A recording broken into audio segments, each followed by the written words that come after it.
con job, as you put it. Say it. You said affordability was a Yeah. con job, and you didn't want. You said last night you didn't want to talk about affordability.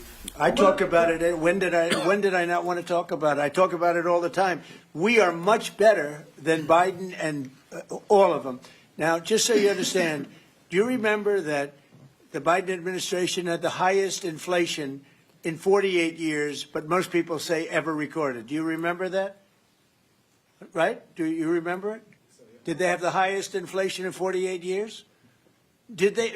Just answer me the question. You know the answer. The answer is yes. They had the worst inflation in 48 years. We have almost no inflation. We're down now to 2%, and we'll be at maybe 1%. You want to always stay above 1%, actually. You want a little tiny bit of inflation. We're at a perfect number. They were at the highest level in recorded history, okay? And when you talk about affordability, that one fact. Now, let's talk about the second biggest subject after inflation, energy.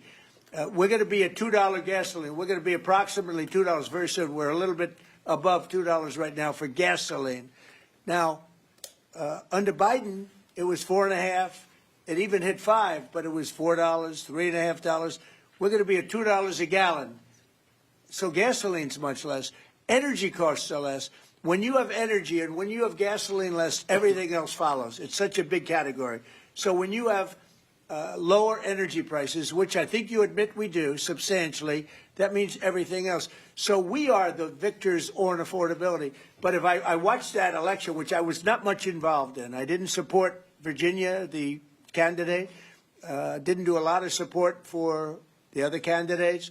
They asked me about Cuomo, and I said, well, it's a question, do you want a thug or do you want a communist? I mean, that was my response. So I wasn't involved in that stuff too much. But I will say this.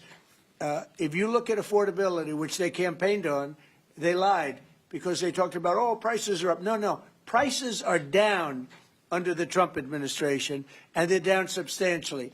Energy prices are down by 30, 35, 40%. Gasoline is way down. And the other big thing is inflation is way down. The biggest thing is inflation. The second biggest thing is energy. Energy is way down, and what's also down? Gasoline. Also, the biggest thing is inflation, and it's way down. We took over a mess, the highest inflation in recorded history. Some people would say 48 years. I'll take either one of them. But I believe it's the highest inflation in recorded history. That alone makes it impossible for them to have done a good job affordability-wise. And one other thing. When I came into office, Victor, 2 days into office, they were screaming at me about the cost of eggs. I was there for 2 days. Eggs had quadrupled. And I said, listen, I just got here. Let me check it out. And they were right. Eggs had gone up by 3-4 times. Within a period of a few months, we had eggs down to a normal cost. We did a great job on groceries and affordability. The only problem is the fake news. You people don't want to report it. And, in fact, I'd like to ask Karoline. Where's Karoline? I'd like to ask Karoline a question. Where is she? Did she? Uh-oh. She deserted us. She deserted me. Our great Karoline superstar deserted me. Anyway, she's right outside. She was going to talk about, because the fake news yesterday, they talked about that. They said, oh, I don't want to talk about affordability.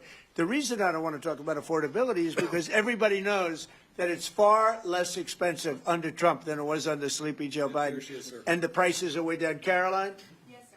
Could you discuss that question that was asked and how it was asked in such a fake, disgusting manner by the fake news? Yeah, and I just saw it asked again here, and it's very unfortunate that the reporters in this room refuse to address, sir, what you just said, which is that you inherited the worst inflation crisis in modern American history, and you are fixing it in 10 short months. And your entire administration has been tasked with this effort, from Treasury Department to Agriculture Department to the National Economic Council right here at the White House. They are slashing regulation.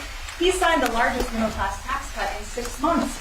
In 6 months, in record time, putting more money back into your people's pockets. So affordability is what the American people elected this president to do, and he is doing it, and you guys refuse to cover it, and you refuse to cover that the previous administration created the worst unaffordability crisis in American history. And I've been watching the TV all day saying that he doesn't want to talk about affordability. That's what he's working on every day. And That's what I'm talking about right now. But you know why they refuse to cover it? Can I get Because they're heard for fake someone? news. That's why. Go Can ahead. I get heard someone? Sure. Caroline, the Prime Minister would like you to work for him in Hungary. Please consider. Please consider. You know what? That's a very good decision you just made. Please don't leave us, Caroline.